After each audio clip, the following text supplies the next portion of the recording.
श्री स्वामी समर्थ. एका स्त्रीसाठी ना बाहेरचा जॉब सांभाळणं आणि घरातलं काम करणं म्हणजे खरंच खूप अवघड आहे.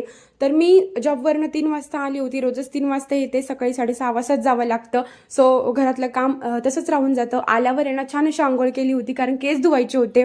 त्यानंतर कपडेसुद्धा वाळत घालून घेतले, कपडेसुद्धा धुतले होते. त्यानंतर देवपूजासुद्धा करून घेतली होती, कारण सकाळी खरंच वेळच भेटत नाही. आणि कपडे वाळलेले होते ना कालचे, ते सुद्धा घड्या करायचे बाकी होते. ते सुद्धा छान अशा घड्या करून ठेवून दिल्या. आऊंचा फोन आला होता, बोलले पार्सल आलंय, खाली जा. सो पार्सल रिसीव्ह केलं त्यांचं. त्याच्यानंतर ना बाहेरचं वातावरण बघितलं तर इतकं बेकार झालं होतं. खूप वारा वाटू आलं होतं, कारण पाऊस येणार होता आणि 2च मिनिटात पाऊस आला.